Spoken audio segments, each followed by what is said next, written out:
In the summer of 2013, after Inventors Camp, I noticed my mom had ugly tan lines on the top of her foot, and I thought it would be better to have a heart-shaped tan line instead. Starting at such a young age, did you have was there a lot of thought going into how you get the product out? Did you just I saw some sketches online, did you just sort of design it on a piece of paper, and how did you come up with your first prototype?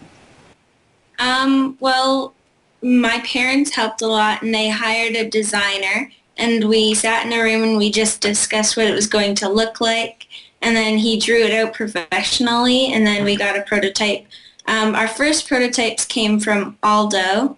I don't know if you know the company, but it's a shoe company, and they made our first prototypes. Oh, cool! That's awesome. So obviously you started out making a few sales and things like that. What were your first sort of sales that you were making? Did you go to like a market or a fashion show or something like that? Well, first we started on an Indiegogo campaign. Yeah.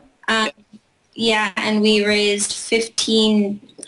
$15,000. Oh, that's incredible. That's cool. Awesome. Yeah, we got 2,000 pairs of shoes. Yeah. 2,000 pairs of shoes. So 1,000 was the beach bum, Oh, cool. the flip flops, and then the other was the hippie chicks. Yeah.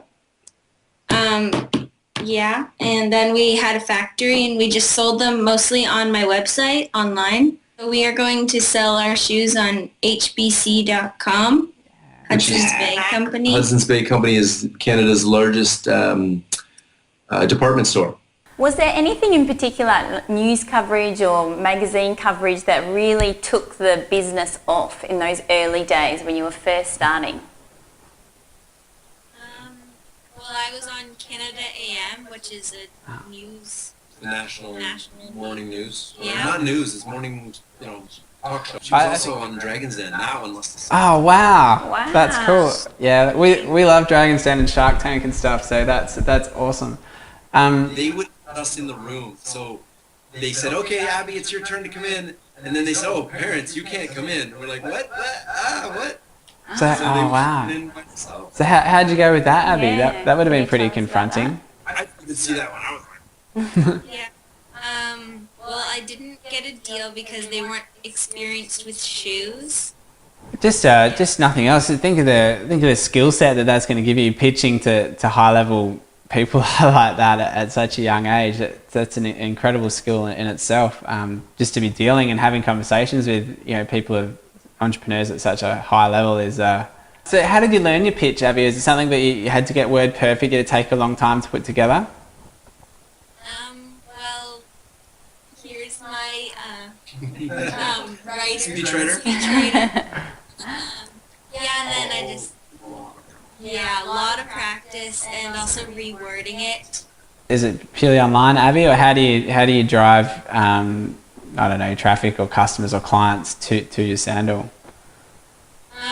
Well, we're doing some Facebook ads right now, and that's working. yeah, that's working right now.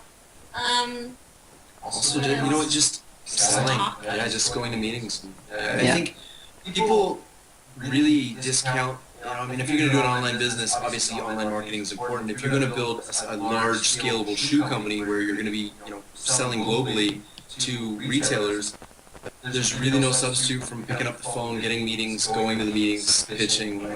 Yeah. It's a sales process. It's really. Most importantly, dream big and follow your heart. So, if you love to do something, you have to do that, and not just work for something you don't want to do. Well, thanks guys. Thanks for your time. Thank you so much for your time. I really enjoyed chatting with you today. Yeah, it's been great meeting you, Abby, and thanks for your effort. I can't believe that even an interview at this level, and some of the things you've done has just totally blown my mind. So, and I'm sure the kids watching are going to absolutely love it.